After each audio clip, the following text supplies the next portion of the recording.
Hello Mamas, welcome to my YouTube channel Mama Easy Ra. So previous వీడియోలో మనం C language అనేది start చేసాం and first topic introduction to C లాంగ్వేజ్లో మనం first point C is a high level or middle level programming language అనేది prove చేసాం. So సిని high level language ఎందుకంటాం and middle level programming language అనేది ఎందుకంటాం. సో ఇది మీ అందరూ ఈ ప్రీవియస్ వీడియోలో తెలుసుకున్నారు. సో ఈరోజు వీడియోలో మనం ఏం నేర్చుకుంటామంటే C is also known as compiler based programming language. So సిని కంపైలర్ బేస్డ్ ప్రోగ్రామింగ్ లాంగ్వేజ్ కూడా అంటారు. సో ఈరోజు వీడియోలో మనం కంపైలర్ బేస్డ్ ప్రోగ్రామింగ్ గురించి తెలుసుకుందాం.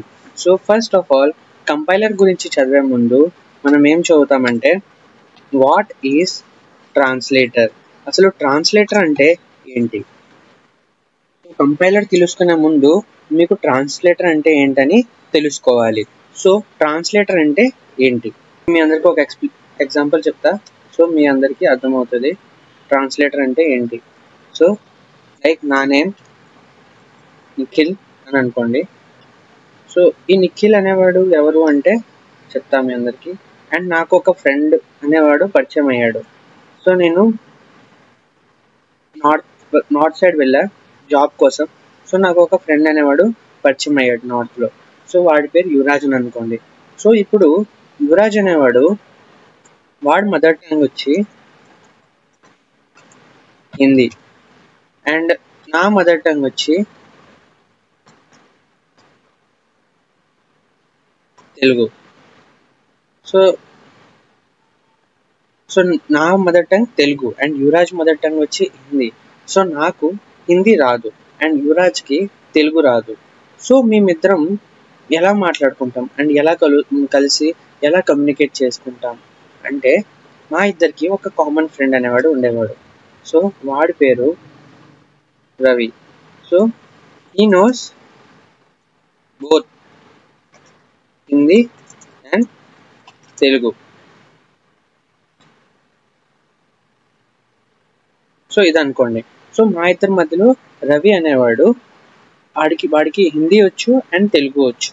సో వాడు ఏం చేసేవాడు, యువరాజ్ ఏమైనా నాతో కమ్యూనికేట్ చేద్దాం అనుకుంటే వాడి మాటలు నాకు చెప్పేవాడు అండ్ నేనేమైనా కమ్యూనికేట్ చేద్దాం అనుకుంటే యువరాజ్తో సో నేను రవికి చెప్తే సో రవి అనేవాడు యువరాజ్కి ఎక్స్ప్లెయిన్ చేసేవాడు. సో అర్థమైంది కదా. సో నా mother tongue Telugu and Yuvraj mother tongue Hindi. So మా ఇద్దరు కమ్యూనికేషన్ కోసం మధ్యలో రవి అనేవాడు మా ఇద్దరికి ఒక ట్రాన్స్లేటర్ లాగా అన్నమాట. సో ట్రాన్స్లేటర్ అంటే ఏంటి, సో ట్రాన్స్లేటర్ అంటే మీ అందరికీ ఎగ్జాంపుల్ చెప్పి అర్థమైంది కదా. సో ట్రాన్స్లేటర్ అంటే translator converts one form to another form అన్నమాట. అంటే వాడి హిందీలో ఏం చెప్తే అది నాకు తెలుగులో ఎక్స్ప్లెయిన్ చేసి నేను తెలుగులో ఏం చెప్తుంటే అది వాడికి హిందీలో ఎక్స్ప్లెయిన్ చేశాడు. సో మా ఇద్దరి మధ్యలో రవి అనేవాడు ఒక ట్రాన్స్లేటర్ అన్నమాట. So in computer why we need translator. So computer మధ్యలో ట్రాన్స్లేటర్ ఎందుకు, కంప్యూటర్కి ట్రాన్స్లేటర్ ఎందుకు. సో సింపుల్గా చెప్పాలంటే సి అనేది ఏంటి, ఒక high level language. High level language అంటే ఆల్రెడీ నేను మీ అందరికీ ప్రీవియస్ వీడియోలో చెప్పా, హై లెవెల్ లాంగ్వేజ్ అంటే ఇంగ్లీష్ లాంగ్వేజ్. సో సి అనేది ఇంగ్లీష్ లాంగ్వేజ్లో ఉంటుంది. So simple English. And computer ఏ లాంగ్వేజ్ అర్థం చేసుకుంటుంది, కంప్యూటర్ అండర్స్టాండబుల్ లాంగ్వేజ్ ఏంటి, language is machine language or binary language. Binary language అంటే ఏంటి, లైక్ 00100. ఈ లాంగ్వేజ్ అనేది కంప్యూటర్ అర్థం చేసుకుంటుంది. సో హై లెవెల్ లాంగ్వేజ్ అనేది కంప్యూటర్కి అర్థం అవ్వదు అండ్ కంప్యూటర్ బైనరీ లాంగ్వేజ్ అనేది మనకి అర్థం అవ్వదు. సో ఆ రెండిట్లో మధ్యన ఉన్నదే ఈ ట్రాన్స్లేటర్ అన్నమాట. సో ట్రాన్స్లేటర్ ఏం చేస్తుంది, హై లెవెల్ లాంగ్వేజ్ని కంప్యూటర్కి బైనరీ లాంగ్వేజ్లో హెల్ప్ చేస్తుంది అండ్ కంప్యూటర్ ఇచ్చే బైనరీ లాంగ్వేజ్ని మనకి హై లాంగ్వేజ్లో షో చేసి హెల్ప్ చేస్తుంది. So this is the use of translator అనమాట. సో మీకు ట్రాన్స్లేటర్ అంటే ఏంటో అర్థమైంది కదా. Translator converting our low level language and high level language to binary language అన్నమాట. Always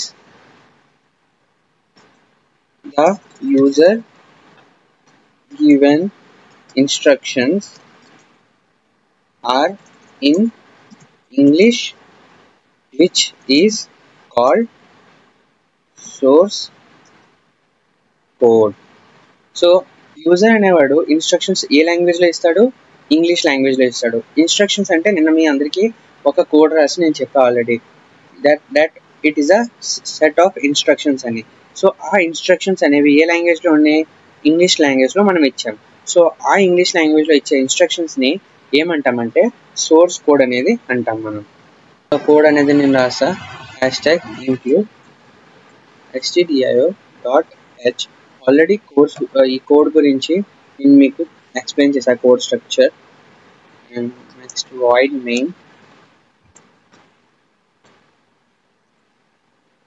printf hello world. So ఈ కోడ్ ఇక్కడ printf అనేది ఏంటి? printf అనేది ఒక ఫంక్షన్. సో printfని మనం ఫంక్షన్ ఎందుకు అంటాం? So why printf is a function. So function ఎందుకు అంటాం? బికాస్ అక్కడ ఏముంది? ఫంక్షన్ అని ఎందుకు అంటాం? ఎందుకంటే ఇక్కడ బ్రాకెట్ అనేది ఉంది. సో printf ముందు and opening and closing bracket అనేసి ఉన్నాయి, దాని మధ్యలో మనం హెల్లో వరల్డ్ అని రాసాం. సో ఈ బ్రాకెట్స్ ఉంటే దాన్ని మనం ఫంక్షన్ అంటాం. లైక్ మెయిన్ పక్క కూడా సేమ్ అవే బ్రాకెట్స్ ఉన్నాయి. సో దీన్ని ఏమంటాం? మెయిన్ ఫంక్షన్ అంటాం. అండ్ printf పక్కన బ్రాకెట్స్ ఉంటే దీన్ని ఏమంటాం? printf ఫంక్షన్ అని అంటాం. ఇప్పుడు main function. So main function గురించి నేను ఆల్రెడీ మీ అందరికి చెప్పా, అండ్ stdio.h గురించి కూడా చెప్పా. ఎవ్రీ సి ప్రోగ్రామ్కి మనం stdio.h అనేది కంపల్సరీగా రాస్తాం. సో stdio.h ఎందుకు రాస్తాం? Because it is a header file. So మనం printf యూజ్ చేయాలంటే stdio.h అనే హెడర్ ఫైల్ అనేది మనం కంపల్సరీగా ఇవ్వాలి. సో అది ఇస్తేనే మాత్రమే మనం printf అనేది యూజ్ చేసుకోవచ్చు. సో సేమ్ వాయిడ్ మెయిన్ గురించి కూడా చెప్పాం, మెయిన్ స్విచ్ అని. సో మెయిన్ స్విచ్ అంటే ఏంటి? కోడ్ ఇక్కడ నుంచి ఎగ్జిక్యూషన్ కోడ్ అనేది ఇక్కడ నుంచి స్టార్ట్ అవుద్ది అనమాట. So main is also function. So without main అనమాట ప్రోగ్రామ్ నెవర్ రన్. అంటే ప్రోగ్రామ్ అనేది మెయిన్ లేకుండా రన్ అవ్వదు. సో లైక్ నేను ఇప్పుడు మీకు మెయిన్ డిలీట్ చేసి ఆ ప్లేస్లో ఒకవేళ షో పెడితే, లైక్ ఇక్కడ మెయిన్ తీసి ఒకవేళ షో అని పెడితే మనకి ఎర్రర్ అనేది షో అవుద్ది. సో ఎర్రర్ ఎందుకు వస్తుంది? ఏ ఎర్రర్ వస్తుంది అంటే అన్డిఫైన్డ్ సింబల్ అనే ఎర్రర్ అనేది మీకు వస్తుంది. ఒకవేళ మీరు కంపైల్ చేసి చూస్తే మీకు అక్కడ వాయిడ్ షో అనేది కంపైల్ చేసి చూస్తే undefined symbol main not found అనేది వస్తుంది. సో ఇది ఎందుకు వస్తుంది అంటే మెయిన్. సో ఆ పేరులోనే ఆన్సర్ ఉంది. సో ఇది మెయిన్ అనమాట. సో ఈ మెయిన్ పెడితే మాత్రమే మన ప్రోగ్రామ్ అనేది కంపైల్ అవుద్ది. సో ఇది వాయిడ్ మెయిన్ ఫంక్షన్ అనమాట. సో ఇక్కడ మనం ఈ కోడ్ రాసాం కదా. సో ఈ కోడ్స్ దేంట్లో రాసింది? ఇంగ్లీష్ లాంగ్వేజ్లో రాసింది. సో సింపుల్ ఇంగ్లీష్లో ఉంది. printf, hello world ఇవన్నీ మనకి అర్థమవుతుంది. సో అర్థమవుతుంది కాబట్టి దీన్ని మనం ఏంటంటాం? సింపుల్ ఇంగ్లీష్ అంటాం. సో ఈ సింపుల్ ఇంగ్లీష్ని మనం ఏమంటామంటే సోర్స్ కోడ్ అంటాం. సో మనం ఇప్పుడు రాసిన సోర్స్ కోడ్ అంటే దీన్ని మనం సోర్స్ కోడ్ అంటాం. So we have to change the source code into binary code or machine language. Binary code and machine లాంగ్వేజ్లో మనం ఈ సోర్స్ కోడ్ని చేంజ్ చేయాలి. సో ఎలా చేంజ్ చేస్తాం? To convert source code into binary code we are using the translators అనేవి use చేస్తాం. So నేను ఆల్రెడీ మీ అందరికీ ట్రాన్స్లేటర్స్ అంటే ఏంటో ఎక్స్ప్లెయిన్ చేశాను. సో మనం కన్వర్ట్ చేసే సోర్స్ కోడ్ని బైనరీ కోడ్లో ట్రాన్స్లేటర్స్ అనేవి యూజ్ చేస్తాం. సో ట్రాన్స్లేటర్స్ అనేవి యూజ్ చేస్తామంటే కంపైలర్, సెకండ్ వచ్చేసి ఇంటర్ప్రిటర్, అండ్ థర్డ్ వచ్చి అసెంబ్లర్స్. సో ఇప్పుడు నేను ఈ compilers, interpreters and assemblers, so ఈ త్రీ ఏంటి, ఇవి ఎలా యూజ్ అవుతాయో చెప్తాను మీ అందరికి. సో ఫస్ట్ వచ్చి compiler and interpreters both used to convert high level programs to machine language. So high level లాంగ్వేజ్ని మషిన్ లాంగ్వేజ్లో కన్వర్ట్ చేయడానికి కంపైలర్స్ అండ్ ఇంటర్ప్రిటర్స్ అనేవి యూజ్ చేస్తారు. సో హై లెవెల్ లాంగ్వేజ్ అంటే ఏంటంటే సింపుల్ ఇంగ్లీష్. సో సింపుల్ ఇంగ్లీష్లో మనం రాసే కోడ్, సోర్స్ కోడ్ ఏదైతే ఉంటుందో దాన్ని మషిన్ లాంగ్వేజ్ ఆర్ బైనరీ కోడ్లో చేంజ్ చేయడానికి కంపైలర్ అండ్ ఇంటర్ప్రిటర్ అనేది యూజ్ చేస్తాం. సో ఇప్పుడు అసెంబ్లర్స్ అంటే ఏంటంటే, assemblers is used to convert low level language or programs into machine language. So ఇప్పుడు హై లెవెల్ లాంగ్వేజ్ని మషిన్ లాంగ్వేజ్లో కన్వర్ట్ చేయడానికి యూజ్ చేస్తాం కంపైలర్ అండ్ ఇంటర్ప్రిటర్. సో అలానే లో లెవెల్ లాంగ్వేజ్ అంటే ఆల్రెడీ నేను మీ అందరికీ ప్రీవియస్ వీడియోలో చెప్పా, షార్ట్కట్ ఇంగ్లీష్ ఆర్ దాన్ని మనం నిమోనిక్స్ కూడా అంటాం. సో దాన్ని మషిన్ లాంగ్వేజ్లో కన్వర్ట్ చేయడానికి అసెంబ్లర్స్ని యూజ్ చేస్తాం. So what is the difference between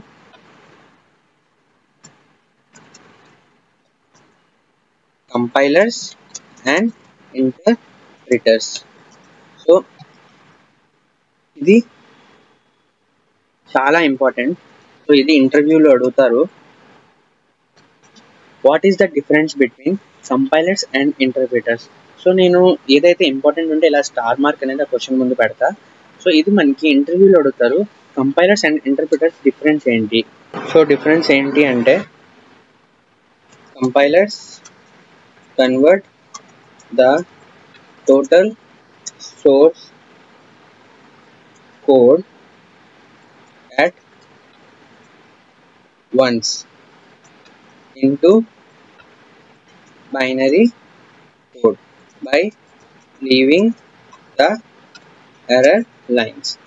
so compilers ఏం చేస్తాయంటే కన్వర్ట్ చేస్తాయి టోటల్ సోర్స్ కోడ్ని బైనరీ కోడ్లో అండ్ ఎర్రర్స్ అనేవి ఇస్తాయి. సో టోటల్ సోర్స్ కోడ్ని ఎలా టోటల్ సోర్స్ కోడ్ని ఎలా కన్వర్ట్ చేస్తాయి అనేది నేను మీ అందరికీ ఎగ్జాంపుల్ చెప్తా. సో ఫస్ట్ ఇంటర్ప్రిటర్ గురించి తెలుసుకుందాం. ఇంటర్ప్రిటర్ అంటే ఏంటంటే, interpreter convert line by line. So interpreter అనేది లైన్ బై లైన్ అనేది కన్వర్ట్ చేస్తుంది. కంపైలర్ అనేది టోటల్ సోర్స్ కోడ్ అనేది ఒకేసారి బైనరీ కోడ్లో కన్వర్ట్ చేస్తుంది అండ్ లివింగ్ ద ఎర్రర్ అనేది ఇస్తుంది. కంపైలర్ అండ్ ఇంటర్ప్రిటర్ డిఫరెన్స్ మీకు అర్థం అవ్వాలంటే నేను మీకు ఒక ఎగ్జాంపుల్ చెప్తా.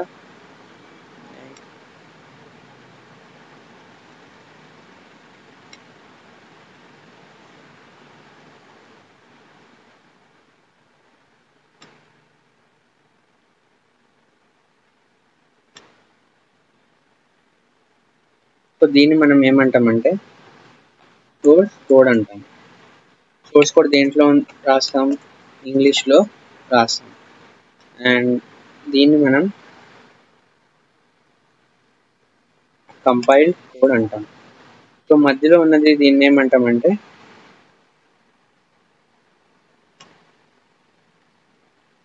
కంపైలర్ అంటాం. సో ఇప్పుడు ఇక్కడ ఏముంటాయంటే, ఇప్పుడు లైక్ ఇక్కడ మనం కొన్ని లైన్స్ ఆఫ్ ఇన్స్ట్రక్షన్స్ అనేవి మనకు ఉంటాయి.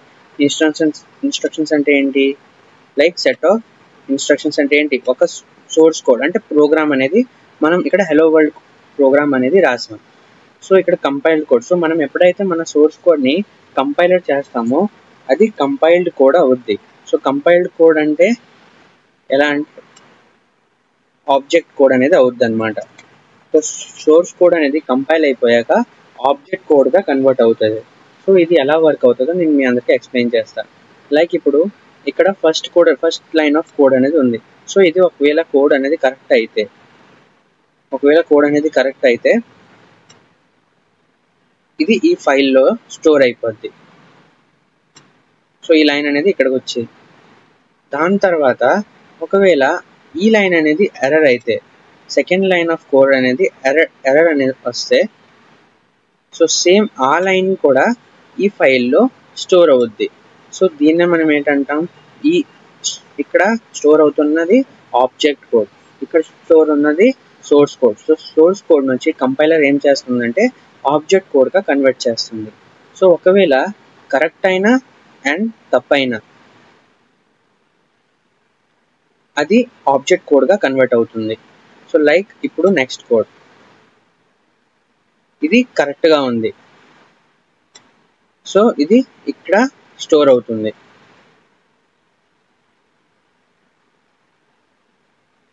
సో నెక్స్ట్ కోడ్ వచ్చి, నెక్స్ట్ ఈ లైన్ వచ్చి ఎర్రర్ షో చేస్తుంది.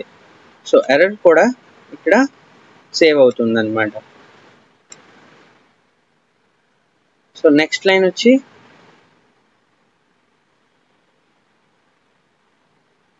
ఎర్రర్. సో ఈ ఎర్రర్ కోడ్ కూడా ఇక్కడ స్టోర్ అవుతుంది. సో ఇక్కడ మనం ఫస్ట్ లైన్ వచ్చి error and correct, and second line error, third line correct, and fourth line error, and fifth line also error. So ఇవన్నీ కంపైల్ ఒకే one తర్వాత వన్ ఇవన్నీ కంపైల్ అయిపోయాక ఇవన్నీ ఆబ్జెక్ట్ కోడ్లో స్టోర్ అవుతుంది. దాన్నే మనం కంపైల్డ్ కోడ్ కూడా అంటాం. So source code into binary code with check the error also. So అంటే ఈ సోర్స్ కోడ్ ఏంటి, సోర్స్ కోడ్ అనేది high language to binary code, అంటే సోర్స్ కోడ్ టు బైనరీ కోడ్గా కన్వర్ట్ అవుతూ ఇంకా ఎర్రర్స్ కూడా చెక్ చేస్తుంది. సో ఇక్కడ ఆల్రెడీ 3 ఎర్రర్స్ ఉన్నాయి, అంటే 3 రెడ్ లైన్స్ ఉన్నాయి. సో మనకి 3 ఎర్రర్స్ అనేవి ఉన్నాయి. సో ట్రాన్స్లేటర్స్ అనేవి ఏమేమి చేస్తాయంటే 2 థింగ్స్ అనేవి చేస్తాయి. First source code to binary code, and second వచ్చి ఎర్రర్ చెకింగ్ అనమాట. సో ఎర్రర్ అనేది కూడా చెక్ చేస్తుంది. సో మనం ఇక్కడ మనకి second line and fourth line and fifth line we got errors అనమాట. బట్ ప్రోగ్రామ్ అనేది స్టాప్ అయిందా, స్టాప్ అవ్వలేదు. After completion of all lines showing error. So అన్ని లైన్ ఆఫ్ కోడ్ అనేది కంప్లీట్ అయిపోయాక ఇక్కడ మనకి ఆబ్జెక్ట్ కోడ్లో ఎర్రర్ అనేది చూపిస్తుంది. Suppose there is no error, we go for run. ఒకవేళ ఎర్రర్ ఏం లేకపోతే నెక్స్ట్ ఏం అవుద్దంటే ఇక్కడ కోడ్ అనేది రన్ అవుద్ది అనమాట. ఇక్కడ కోడ్ అనేది రన్ అవుద్ది. అండ్ రన్ అయ్యి దీన్ని ఏమంటామంటే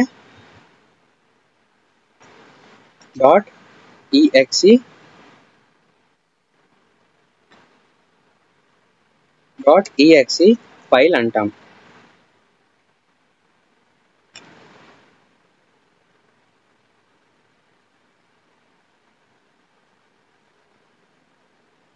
సో దీన్నే మనం .exe ఫైల్ అంటాం, అంటే ఎగ్జిక్యూటెడ్ ఫైల్. సో ఇక్కడ మనకి ఆన్సర్ అనేది వస్తుంది ఎగ్జిక్యూటెడ్ ఫైల్ అంటే. సో మనం ఇక్కడ సోర్స్ కోడ్లో ఇంగ్లీష్లో రాసిన కోడ్ దాన్ని ఈ కంపైలర్ ఏం చేస్తుందంటే ఒక్కొక్కటి చెక్ చేస్తూ ఈ కంపైల్ టు ఆబ్జెక్ట్ కోడ్లో కన్వర్ట్ చేస్తుంది. సో ఆబ్జెక్ట్ కోడ్లో కన్వర్ట్ చేస్తున్నప్పుడు మొత్తం కోడ్ అనేది ఒకేసారి కన్వర్ట్ అయిపోయాక ఇక్కడ మనకి ఎర్రర్ అనేది షో అవుద్ది. ఒకవేళ ఎర్రర్ కానీ షో అవ్వకపోతే కోడ్ అనేది రన్ అయిపోయి .executed ఫైల్లో కన్వర్ట్ అయిపోద్ది. సో ఇక్కడ ఉన్నప్పుడు ఇది .ఆబ్జెక్ట్ కోడ్ అనమాట, అంటే .ఆబ్జెక్ట్ ఫైల్ ఇది. అండ్ .ఆబ్జెక్ట్ ఫైల్ అనేది .executed ఫైల్గా కన్వర్ట్ అయిపోద్ది. సో చూసారు కదా, ఇది కంపైలర్ అనేది ఇలా వర్క్ చేస్తుంది. అండ్ నెక్స్ట్ వచ్చి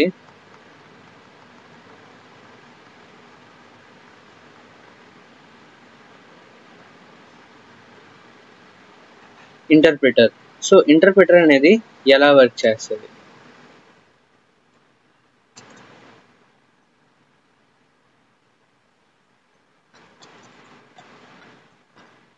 సో ఇది సోర్స్ కోడ్ ఇంగ్లీష్లో ఉంది. ఇక్కడ మనం ఇన్స్ట్రక్షన్స్ అనేవి ఇస్తాం, ఒక 5 lines ఆఫ్ ఇన్స్ట్రక్షన్స్. సో ఇది 5 lines ఆఫ్ ఇన్స్ట్రక్షన్స్. అండ్ మధ్యలో ఉన్నది దీన్ని మనం ఇంటర్ప్రిటర్ అంటాం.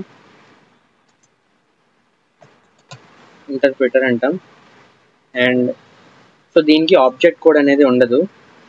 సో ఇది ఎలా వర్క్ అవుతుందంటే ఇప్పుడు ఫస్ట్ లైన్ ఆఫ్ కోడ్ అనేది కరెక్ట్ అయితే, సో ఈ కోడ్ని ఇది ఏం చేస్తుందంటే ఒకవేళ కరెక్ట్ అయితే ఈ కోడ్ని డైరెక్ట్గా రన్ చేస్తుంది.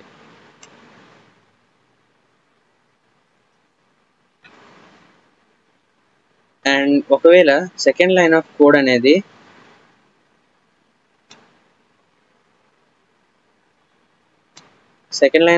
అనేది ఒకవేళ తప్పనుకుంటే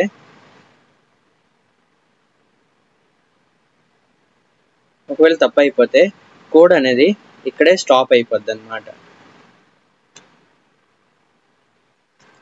సో ఇదే మన కంపైలర్ అండ్ ఇంటర్ప్రిటర్కి డిఫరెన్స్. సో కంపైలర్లో ఏమవుతుందంటే మొత్తం కోడ్ ఎర్రర్ అయినా కరెక్ట్ అయినా అన్ని ఆబ్జెక్ట్ కోడ్గా చేంజ్ అయ్యి ఆబ్జెక్ట్ కోడ్లోకి వచ్చాక అక్కడ ఒకవేళ ఎర్రర్ అయిపోతే కోడ్ అనేది స్టాప్ అయిపోద్ది. అండ్ అక్కడ అన్ని కోడ్ అనేది కరెక్ట్గా ఉంటే రన్ అవుతుంది. బట్ అదే ఇంటర్ప్రిటర్లో ఏమవుద్దంటే ఇక్కడ ఆబ్జెక్ట్ కోడ్ అనేది ఉండదు. సో ఒకవేళ కోడ్ అనేది కరెక్ట్ అయితే లైన్ బై లైన్ చెక్ అవుతాయి. ఒకవేళ లైన్ అనేది కరెక్ట్ అయితే అది రన్ అవుతుంటుంది. ఒకవేళ మధ్యలో ఒక్క లైన్ అనేది తప్పు అయిపోతే కోడ్ అనేది స్టాప్ అయిపోద్ది. సో ఇదే difference between compiler and interpreter. Compiler అంటే total program checking once and interpreter అంటే line by line checking. So అర్థమైంది కదా. నెక్స్ట్ వచ్చి అసెంబ్లర్. సో అసెంబ్లర్ అంటే ఏంటి? అసెంబ్లర్ అంటే working style is similar to compiler. Working అనేది సిమిలర్గా ఉంటుంది కంపైలర్కి. In C and C++, we are using compiler as a translator, and these languages are called compiled based programming languages. In Java, Python and .NET, we are using both compile and interpreter. They are called compiler based interpreted programming languages. So Java, Python, .NET అనేవి compiler and interpreter బోత్ని use చేస్తాయి. So అందుకే దాన్ని మనం ఏమంటామంటే compiler based interpreted programming language అంటాం. And C ఇంకా C++లో only కంపైలర్స్నే use చేస్తారు ట్రాన్స్లేటర్గా. అందుకే దీన్ని ఏమంటామంటే కంపైల్ బేస్డ్ ప్రోగ్రామింగ్ లాంగ్వేజెస్ అంటాం. So Java, Python and .NET అనేది specially designed for web applications. So web applications మనం క్రియేట్ చేసుకోవడానికి జావా, పైథాన్ ఇంకా .NET అనేవి మనం అనే లాంగ్వేజెస్ అనేవి యూజ్ అవుతాయి వెబ్ డిజైనింగ్కి. లైక్ సో ఇప్పుడు ఎగ్జాంపుల్ ఏంటంటే మనం ఇప్పుడు గూగుల్ పే యూజ్ చేస్తాం, ఆర్ ఫోన్పే యూజ్ చేస్తాం, are Paytm. So different type of web applications అనేవి యూజ్ చేస్తాం. Like WhatsApp, Facebook, Instagram, Google pay, PhonePe, ఇవన్నీ ఒక వెబ్ అప్లికేషన్స్ అన్నమాట. సో వెబ్ అప్లికేషన్స్ అంటే ఏంటంటే మనకి ఇంటర్నెట్ అనేది ఖచ్చితంగా ఉండాలి. సో వితౌట్ ఇంటర్నెట్ అనేది మనం ఆ అప్లికేషన్ని యూజ్ చేయలేం. లైక్ నేను ఇప్పుడు చెప్పే example WhatsApp, Facebook, Instagram. So మనం వితౌట్ ఇంటర్నెట్ అనేవి దీంట్లో ఏం చేయలేం. సో ఇవన్నీ అప్లికేషన్స్ అనేవి జావా, పైథాన్, .NET లాంటి అప్లికేషన్స్తో క్రియేట్ చేశారు. సో అందుకే దాన్ని ఏమంటారంటే వెబ్ అప్లికేషన్స్ అంటాం. సో ఇప్పుడు జావాలో అండ్ పైథాన్లో అండ్ .NEట్లో జావా, పైథాన్, .NEట్లో ఏమవుతుందంటే సో ఈ కోడ్ అనేది ఫస్ట్ కంపైలర్ యూజ్ చేసి కంపైల్ అవుతుంది. కంపైల్ అయ్యాక ఇవేమవుతుందంటే లైక్ జావా గురించి చెప్తా. లైక్ ఇప్పుడు జావా అనేది ఉంది. సో జావా ఏమవుతుందంటే ఫస్ట్ కంపైలేషన్ అవుద్ది. సో కంపైలేషన్ అయిపోయాక ఏమవుద్దంటే JVM అనేది జావాలో ఉంటుంది, జావా వర్చువల్ మెషిన్. సో అదేం చేస్తుందంటే using JVM the code is interpreted. So దాని తర్వాత లైన్ బై లైన్ అనేది చెక్ అవుద్ది ఇంటర్ప్రిటెడ్లో. సో JVM లేట్ అవుద్ది, కోడ్ ఈస్ ఇంటర్ప్రిటెడ్ అనమాట. లైక్ మీకు ఎగ్జాంపుల్ చెప్పాలంటే ఫ్లిప్కార్ట్. సో ఫ్లిప్కార్ట్ అనేది సింపుల్గా ఎగ్జాంపుల్ చెప్తా. ఫ్లిప్కార్ట్ అనేది ఒక డిఫరెంట్ ఆపరేటింగ్ సిస్టమ్స్లో మనం యూజ్ చేయొచ్చు. So Flipkart using in like విండోస్లో మనం యూజ్ చేయొచ్చు, ఆర్ లినక్స్లో యూజ్ చేయొచ్చు, ఆర్ ఓఎస్లో యూజ్ చేయొచ్చు, ఆండ్రాయిడ్లో యూజ్ చేయొచ్చు, లినక్స్లో ఆర్ ఐఓఎస్లో యూజ్ చేయొచ్చు, ఆండ్రాయిడ్లో యూజ్ చేయొచ్చు, ఆర్ యూనిక్స్లో యూజ్ చేయొచ్చు. సో ఏ ఆపరేటింగ్ సిస్టమ్స్లో అయినా మనం ఫ్లిప్కార్ట్ అనేది యూజ్ చేయొచ్చు. ఇన్ విండోస్ యూనిక్స్ అయినా, లైనక్స్ అయినా, ఆండ్రాయిడ్ అయినా. సో ఆపరేటింగ్ సిస్టమ్ ఈస్ డిపెండెంటా లేకపోతే ఇండిపెండెంటా? So operating system is independent అవుద్దా, డిపెండెంట్ అవుద్దా? So operating system is independent అనమాట. So independent, so it is called, దాన్నే మనం ఏంటంటాం, ఇండిపెండెంట్ కాబట్టి.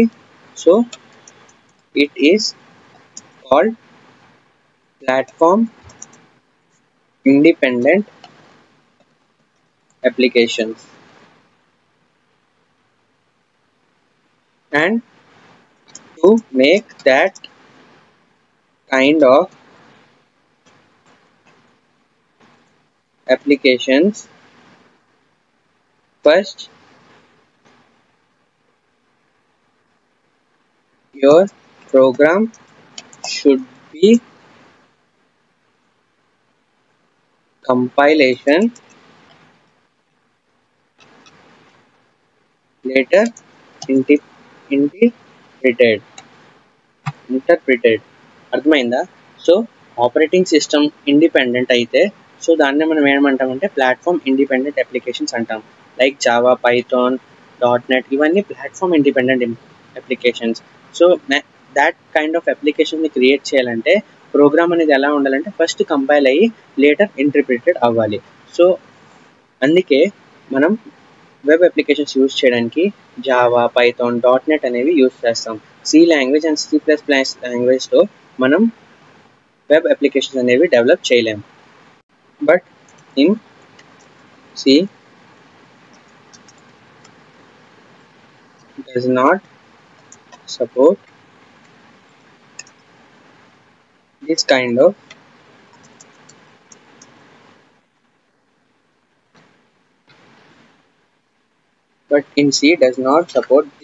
of applications.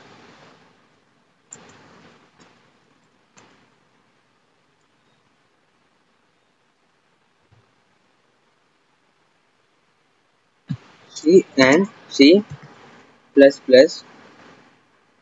does not allow us to develop web applications. Next question, why we can't develop web applications using C? So మనం Cతో web applications అనేవి ఎందుకు develop చేయలేం? So ఎందుకు చేయలేమంటే because they are platform dependent languages. C and C++ is a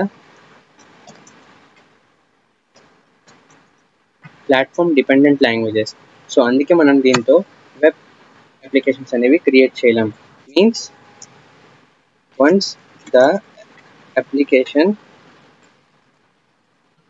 created with C and C++ for Windows, it's only working in Windows only.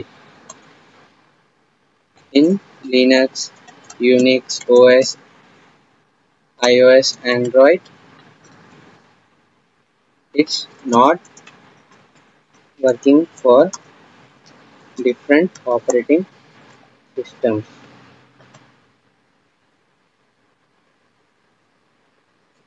So C and C++ is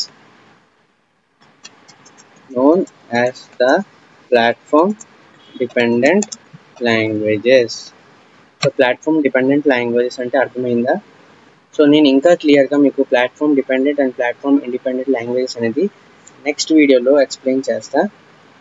so ఇంకా ఏంటంటే, so in C languages, in C language using compiler.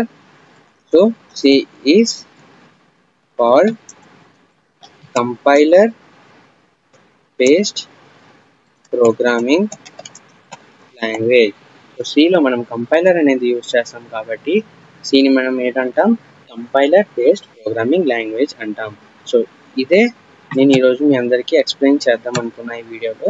So అందరికీ అర్థమైందా? So thanks. So నేను prove చేసా C అనేది compiler based programming language ఎందుకంటామని. So next వీడియోలో మీ అందరికీ why C is a procedure oriented programming structure language. So next వీడియోలో C అనేది procedure oriented programming structure language ఎందుకంటారో ఎక్స్ప్లెయిన్ చేస్తా. So why C language is known as POPs language. So ఇది నేను మీ అందరికీ నెక్స్ట్ వీడియోలో ఎక్స్ప్లెయిన్ చేస్తా. సో అందరికీ అర్థమైంది అనుకుంటా. సో నేను ఈ నోట్స్ అనేది మా లింక్డ్ఇన్ ఛానల్లో మామా ఈజీ రా అనే ఛానల్లో అప్లోడ్ చేస్తా. సో ఎవరికైతే నోట్స్ కావాలనుకుంటే అక్కడ రిఫర్ చేసుకోవచ్చు. ఇప్పుడు వరకు టేక్ కేర్, బాయ్ బాయ్.